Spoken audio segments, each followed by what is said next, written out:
Hello students, ठीक है। तो लास्ट क्लास में हम लोगों ने classification of colloids on the basis of size of disperse space पढ़ा। उसमें दो पॉइंट्स पढ़े। एक तुम्हारे मैक्रोमोलिकुलर कोलॉइड्स। मैक्रोमोलिकुलर कोलॉइड्स कौन से थे? जिनका साइज ऑफ डीपी सफिशिएंट होता है कोलॉइडल रेंज में, ठीक है। तो डायरेक्टली वो किस में आ जाते हैं? कोलॉइडल फॉर्म में। क्लियर है? कौन से थे? हाई डेंसिटी पॉलीमर्स, जनरली क्या बताया, लायोफिलिक होंगे। नेक्स्ट हमने पढ़ा मल्टीमोलिकुलर। मल्टीमोलिकुलर क्या था कि उसमें individual size of DP less than 1 nanometer है। तो डीपी मॉलिक्यूल्स आपस में कंबाइन करते हैं to enter colloidal range. Generally कौन से होते हैं? लायोफोबिक।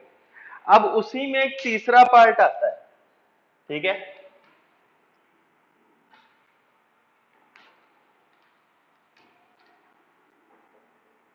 एसोसिएटेड कोलॉइड्स, या फिर इनको हम लोग क्या भी बोलते हैं? मिशेल्स। एसोसिएटेड कोलॉइड, इसको हम लोग क्या भी बोलते हैं? मिशेल्स। ठीक है। तो सबसे पहले इनकी डेफिनेशन लिख लो, ठीक है। तो इसकी डेफिनेशन क्या है? These are the colloids. These are the colloids which at low concentrations, behave like true solutions, which at low concentration behave like true solutions, but at a higher, but at a certain higher concentration, but at a certain higher concentration, they start behaving like, but at a certain higher concentration, they start behaving like colloidal solution. But this, at a certain higher concentration, they start behaving like colloidal solutions. इनके जो examples आते हैं वो तुम्हारे कौन से आते हैं? सोप्स एंड डिटर्जेंट्स, ठीक है। अब ध्यान दो, अब इस डेफिनेशन को समझने के लिए हम लोग क्या देखेंगे? वर्किंग ऑफ सोप, ठीक है। अब इस डेफिनेशन को समझने के लिए हम लोग वर्किंग ऑफ सोप देखेंगे। तो एक जनरली अगर सोप मॉलिक्यूल लिया जाए, सोप क्या होता है जनरली? C17H35CONA, ठीक है। दिस इज सोडियम स्टीयरेट, ठीक है। स्टीयरिक एसिड क्या होता है? C17H35COH। तो उसका तुम्हारा सॉल्ट क्या हो जाएगा? Sodium stearate. तो देखो, अगर मैं बनाऊं तो देखो क्या है,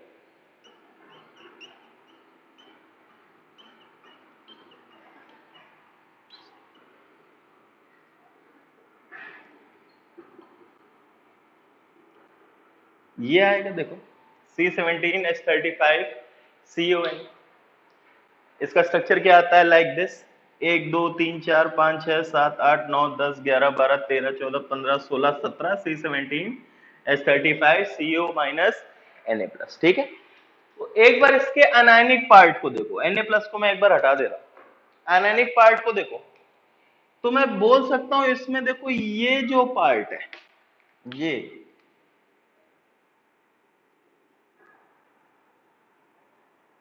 ये तुम्हारा पोलर है।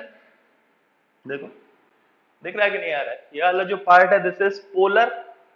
और ये जो तुम्हारी लॉन्ग अल्काइल चेन है, ये लॉन्ग अल्काइल चेन जो है दिस इज नॉन पोलर। इतनी बात समझ में आती है कि नहीं आती? इसमें जो तुम्हारा CO माइनस वाला ग्रुप वाला पार्ट है दैट इज पोलर। और ये जो लॉन्ग अल्काइल चेन है, सेम कार्बन कार्बन लगे होंगे तो ये क्या होंगे? नॉन पोलर होगा। समझ में आया? तो ठीक है, पहले इतना लिखो, ये बना लेना, इसको बनाओ, फिर इसके बाद लिखो the anionic part of soap, the anionic part of soap consists of a polar part and a non-polar part.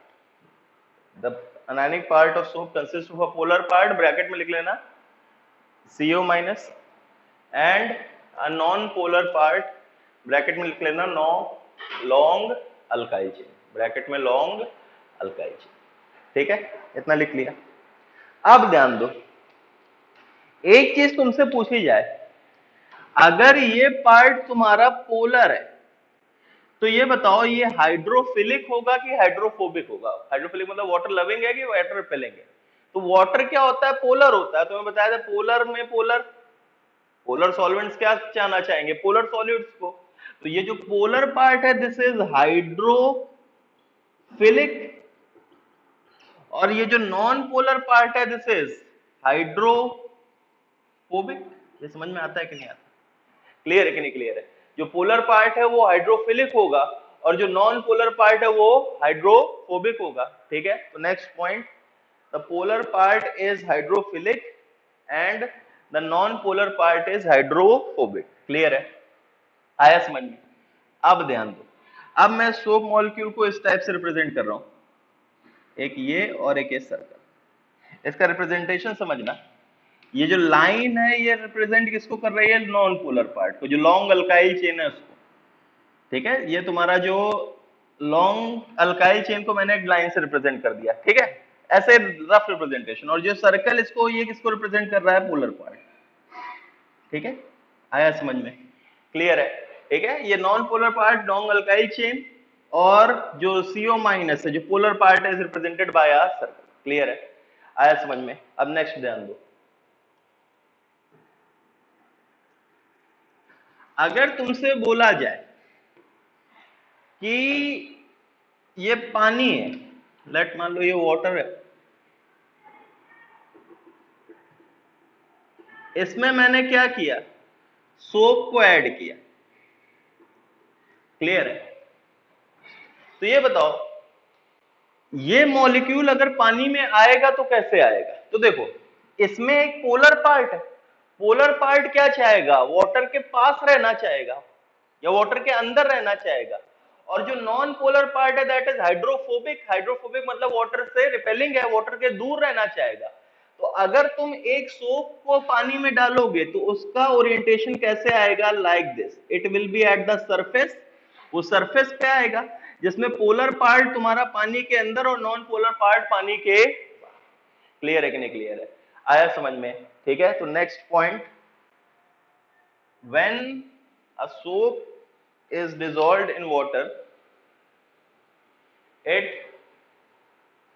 exists at the surface, it exists at the surface with polar part, with polar part inside water, polar part inside water, and non-polar part, and non-polar part outside water, and non-polar part outside water. Clear है? इतना point समझ में आया? अब next देखो, अब मैं इसमें सोप, अब देखो एक मॉलिक्यूल थोड़ी नहीं होगा, ऐसे मैं सोप मॉलिक्यूल डालता जा रहा हूं, सोप इसमें डालता जा रहा हूं, डालता जा रहा हूं, डालता जा रहा हूं, डालता जा रहा हूं, ऐड करता जाऊंगा, ऐड करता जाऊंगा। एक पॉइंट आएगा जब इसका, क्योंकि सरफेस तो लिमिटेड है वाटर का, पानी अगर तुमने एक बाल्टी में लिया तो उसका सरफेस तो लिमिटेड है, तो एक पॉइंट आएगा जब मैं सोप बढ़ाता जाऊंगा, डालता जाऊंगा, तो उस पॉइंट पे इसका पूरा का पूरा सरफेस किससे ऑक्यूपाई हो रखा होगा? सोप मॉलिक्यूल से।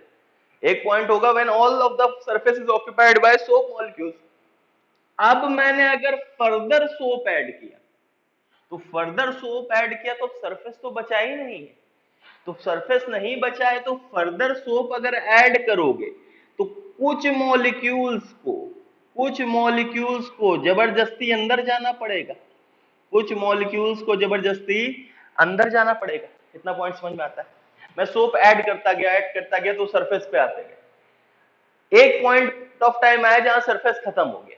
अब फर्दर मैं सोप ऐड करूंगा तो उसके बाद कुछ मॉलिक्यूल्स को वाटर के अंदर जाना पड़ेगा, वाटर के अंदर जाना पड़ेगा। तो अब ध्यान दो, जैसे 4 मॉलिक्यूल्स पानी के अंदर आ गए, लेकिन अभी भी इसमें एक हाइड्रोफिलिक और एक हाइड्रोफोबिक पार्ट है। फिर से हाइड्रोफिलिक पानी के पास रहना चाहेगा, हाइड्रोफोबिक पानी से दूर रहना चाहेगा। तो ये कैसे अरेंज होते हैं? ध्यान दो, जब ये पानी के अंदर चले गए तो ये कैसे अरेंज होगा? ये कुछ इस टाइप से अरेंज हो जाता है। Sorry,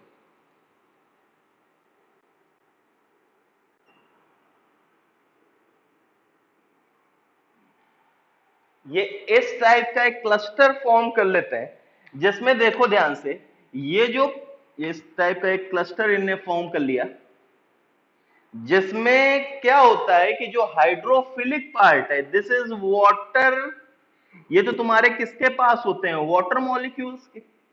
these are surrounded by water molecules. और जो हाइड्रोफोबिक पार्ट्स हैं जो लॉन्ग अल्काइल चेन थी, हाइड्रोफोबिक था, वाटर रिपेलिंग, वो वाटर को ना सराउंड करके आपस में एक दूसरे, क्योंकि देखो ये वाला भी नॉन पोलर, ये वाला भी नॉन पोलर, नॉन पोलर आपस में अट्रैक्ट करेगा, तो ये दो सारे नॉन पोलर पार्ट्स आपस में एक दूसरे को फेस करते हैं, जिससे इनका एक क्लस्टर बन जाता है in which the hydrophilic part surround the water molecules while the hydrophobic part surround, मतलब फेस ईच अदर। क्लियर है कि नहीं क्लियर है? तो नेक्स्ट पॉइंट लिखो,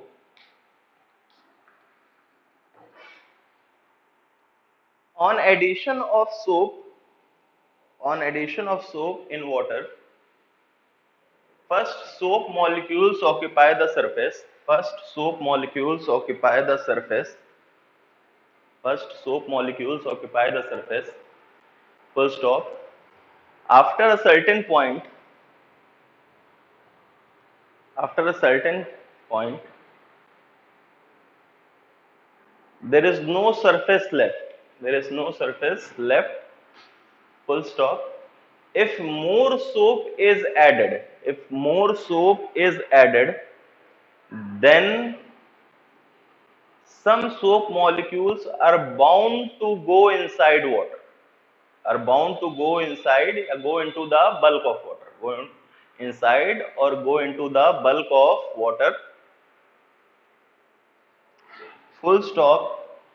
These soap molecules will arrange in a manner, these soap molecules will arrange in a manner such that the they form a cluster, such that they form a cluster in which hydrophilic part surrounds water, hydrophilic part is surrounded by water, hydrophilic part is surrounded by water, while hydrophobic part face each other, while hydrophobic part face each other. Clear है कि नहीं clear है? ये point समझ में आया?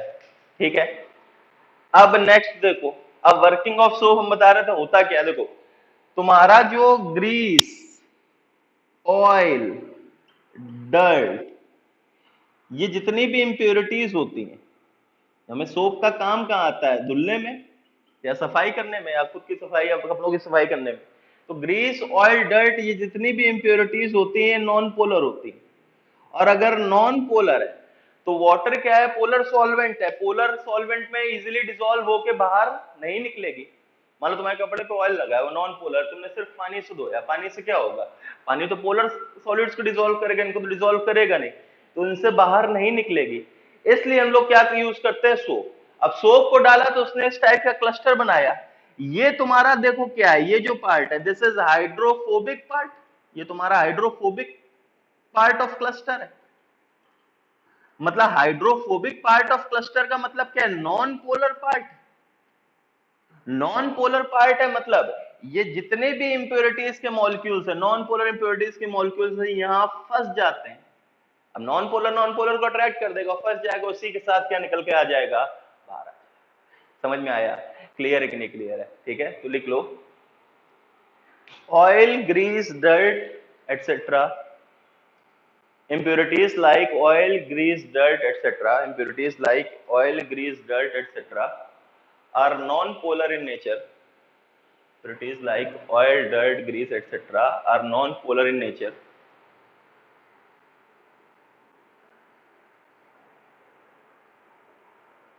Hence, they cannot be easily removed by water. Hence, they cannot be easily removed by water. Bracket में polar. Bracket में polar. Full stop.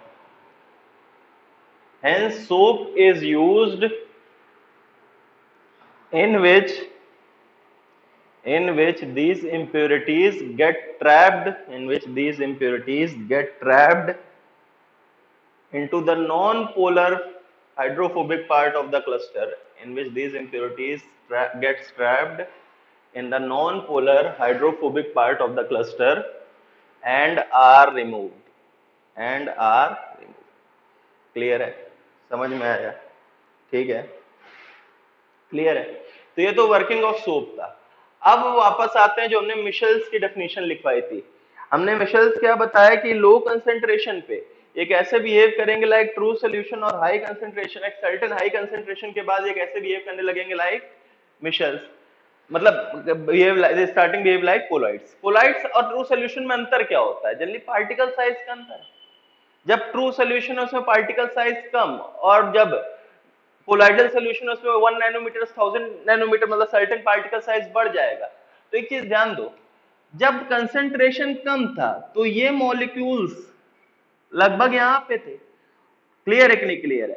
तो अगर मान लो एक मॉलिक्यूल अंदर भी है, सिर्फ एक मॉलिक्यूल, तो एक मॉलिक्यूल सिर्फ इस टाइप से रहेगा। साइज कब बढ़ेगा? जब ये मॉलिक्यूल्स आपस में अटैच होके क्लस्टर फॉर्म करेंगे। ये मॉलिक्यूल्स आपस में अटैच होके क्लस्टर फॉर्म करेंगे। तो लो कंसेंट्रेशन पे मॉलिक्यूल्स अलग अलग, मतलब उनका size come, they behave like true solution. लेकिन एक सर्टेन कंसेंट्रेशन के पास, जिसके बाद एक क्लस्टर फॉर्म होना शुरू हो जाता है। ये क्लस्टर फॉर्म करेंगे मतलब पास पास आके एग्रीगेट हो जाएंगे, एग्रीगेट हो जाएंगे मतलब उनका साइज बढ़ जाएगा, और साइज बढ़ जाएगा मतलब किसमें चले जाएंगे? Colloidal dimension. क्लियर है कि नहीं क्लियर है? आया समझ में? तो एक टर्म मैं यहां पे डिफाइन करता हूं, सीएमसी।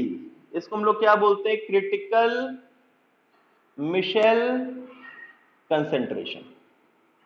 ठीक है, तो इसमें लिख लेना, क्रिटिकल मिशेल कंसेंट्रेशन लिखना, this is the concentration above which, this is the concentration above which Michel formation becomes appreciable. This is the concentration above which Michel formation becomes appreciable. That is, अब इसको explain करते हैं। At low concentrations, that is at low concentrations, molecules will not form a cluster. Molecules will not form a cluster, and their size remains small, and their size remains small, bracket में lie in true solution range, bracket में less than 1 nanometer, bracket में less than 1 nanometer, full stop. After CMC, after CMC, cluster formation becomes appreciable. After CMC, cluster formation becomes appreciable. That is, size 1 nanometre से 1000 nanometre के बीच। Size कितना आ जाता है? 1 nanometre से 1000। Clear है कि नहीं क्लियर है? ठीक है, लिख लो। नेक्स्ट इसी में आएगा फैक्टर्स अफेक्टिंग सीएमसी। ठीक है, तो इसमें सबसे फर्स्ट जो फैक्टर आता है that is length of alkyl chain. ठीक है, जो हमने length of hydrophobic alkyl, alkyl chain मतलब जो हाइड्रोफोबिक पार्ट था, तो जनरली क्या होता है? लेंथ ऑफ अल्काइल चेन जितना ज्यादा होगा, सीएमसी उतना कम। ठीक है, लेंथ ऑफ अल्काइल चेन जितना ज्यादा, सीएमसी उतना कम। जैसे अगर तुमसे पूछा जाए सीएमसी मुझे कंपेयर करना है C17 H35 CO minus Na plus और C11 H23 CO minus Na plus, तो बताओ इन दोनों में सीएमसी ज्यादा किसका होगा? तो ध्यान दो, लेंथ ऑफ अल्काइल चेन, इसमें 17 एटम्स की हाइड्रोफोबिक पार्ट है, इसमें 11 एटम्स का। तो लेंथ ऑफ अल्काइल चेन जितना ज्यादा होगा, सीएमसी उतना। क्लियर है कि नहीं क्लियर है? आया समझ में? ठीक है, अब इसी में एक और क्वेश्चन आ जाता है, which of the following will form Michels. ठीक है,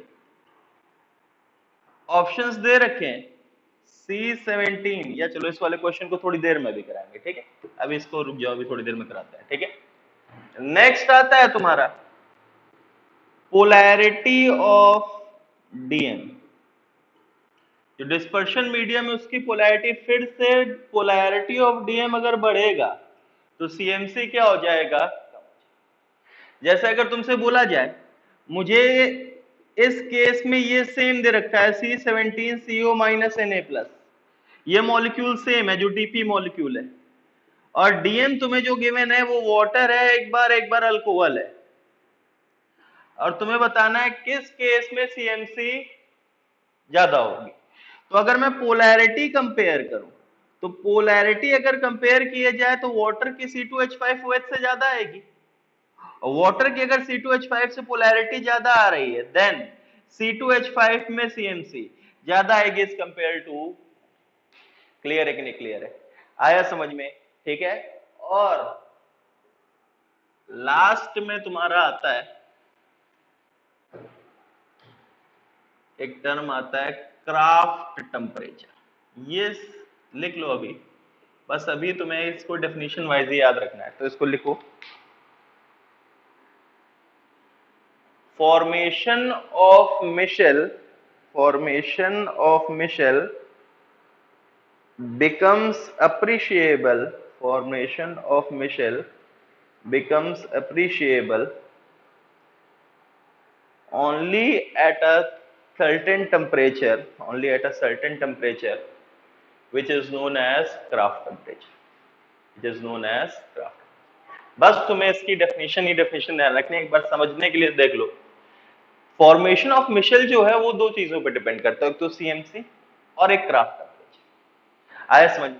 सीएमसी भी टेम्परेचर के रिस्पेक्ट में वेरी करती है, लेकिन उसका वेरिएशन देखो अब्रप्ट होता है, वो अलग अलग के लिए अलग होता है, वो तुम्हारे कोर्स में नहीं है। जैसे सोडियम लॉरेल सल्फेट का ऐसे आता है, तो ये तुम्हारा अब्रप्ट वेरिएशन है, सीएमसी का टेम्परेचर के साथ वेरिएशन तुम्हें नहीं देगा। ठीक है, ये बस ध्यान रखना, सीएमसी वेरीज विद टेम्परेचर। ठीक है, एक पॉइंट ऑफ टाइम पे जो मिशेल फॉर्मेशन है वो दो चीजों पे डिपेंड करेगा। तो critical micelle concentration, minimum concentration कितनी होनी चाहिए, जो सीएमसी उससे ज्यादा होगी तभी मिशेल फॉर्मेशन होगा। दूसरा, एक टेम्परेचर पे, जैसे उसका जो क्राफ्ट टेम्परेचर है, जैसे मान लो मैंने रैंडम ले लिया कि 28 डिग्री सेल्सियस अगर क्राफ्ट टेम्परेचर है तो सीएमसी कितना आ रहा है, 10⁻³ है। मतलब दोनों कंडीशंस तुम्हें स्पेसिफाई करनी है। पहले तो टेम्परेचर उतना होना चाहिए, दूसरी चीज सीएमसी मिनिमम वैल्यू कितनी होनी चाहिए, 10⁻³ है। ठीक है, सीएमसी का टेम्परेचर के साथ वेरिएशन हम नहीं देख रहे हैं क्योंकि वो तुम्हारे कोर्स में नहीं है, प्लस वो पूरा अब्रप्ट वेरिएशन है। क्राफ्ट टेम्परेचर की सिर्फ और सिर्फ तुम्हें क्या ध्यान रखनी है, डेफिनेशन ध्यान रखनी। क्लियर है कि नहीं क्लियर है? आया समझ में? नेक्स्ट,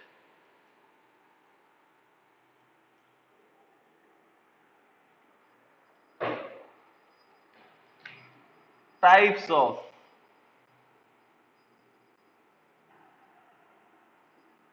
ठीक है, तो इसमें आते हैं सबसे पहले अनायनिक मिशेल्स।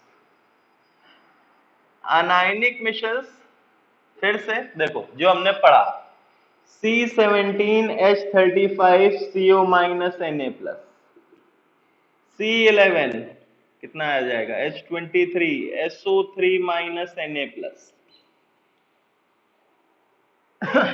या तो देख लो एक इधर, एक और मैं पहले दोनों लिख देता, अनायनिक मिशेल और कटायनिक मिशेल।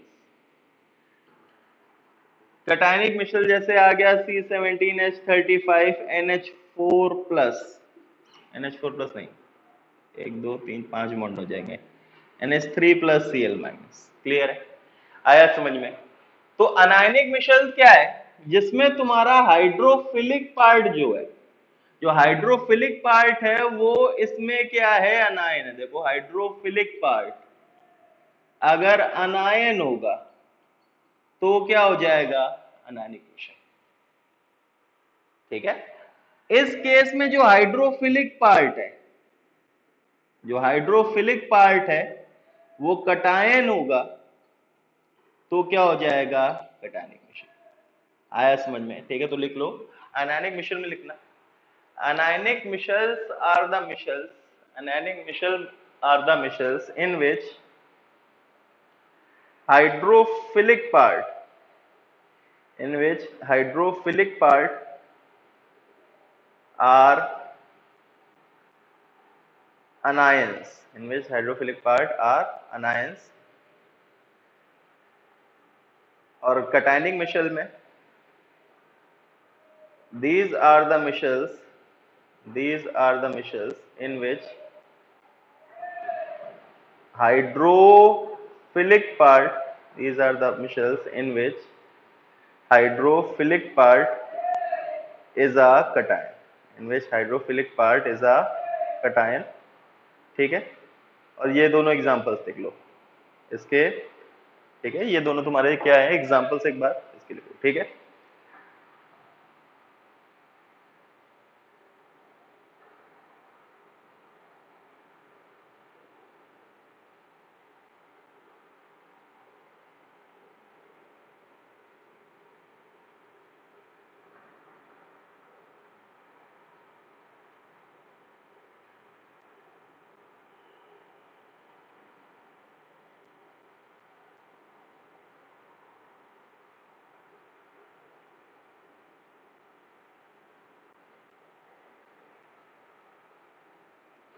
ठीक है, तो अब एक चीज ध्यान दो।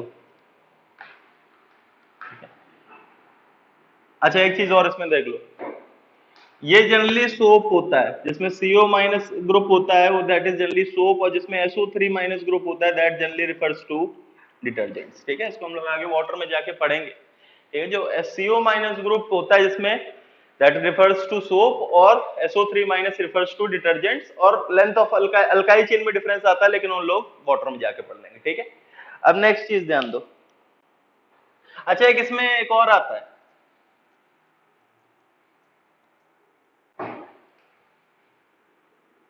जैसे अगर तुमसे बोला जाए नेक्स्ट आता है नॉन आयनिक मिशेल्स, ठीक है। तो अब इसमें देखो, जैसे इसका एग्जांपल अगर तुमसे बोला जाए, तो इसका एग्जांपल अगर तुमसे आएगा तो ये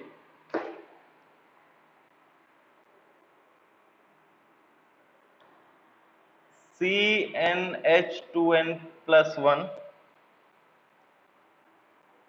OH, CnH2n+1 OH plus CH2CH2O, ठीक है। तुम्हारा एक अल्कोहल का एक एपॉक्साइड के साथ रिएक्शन कराया, तो ये इस पे अटैक करेगा, SN2 रिएक्शन एक खुल जाएगा, तो एक इस टाइप का क्या आएगा, इसका जो प्रोडक्ट बनेगा, इसका प्रोडक्ट खुद से बनाने की सोचो, तो प्रोडक्ट बना, देखो ये कौन सा है, ये लोन पेयर है, इस पे अटैक करेगा, ये खुल जाएगा, SN2 वाली रिएक्शन है, तो इसका बनेगा कुछ CnH2n+1, और देखो O CH2CH3, नहीं CH2CH2 और OH, देखो क्लियर है कि नहीं क्लियर, ये बना कि नहीं बना, ठीक है। अब इस केस में देखो, ये तुम्हारा हाइड्रोफोबिक पार्ट है,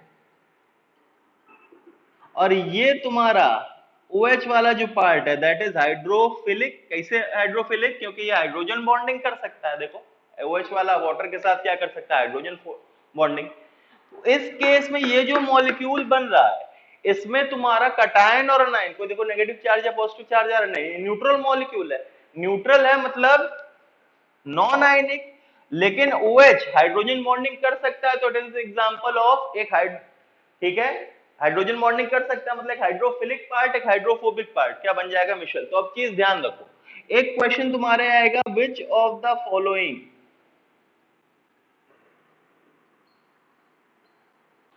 कैन फॉर्म मिशेल्स। तो मिशेल फॉर्मेशन का तुम्हारा जो कंडीशन होती है वो क्या होनी चाहिए, वो क्या होती है, molecule should contain hydrophobic part and hydrophilic part.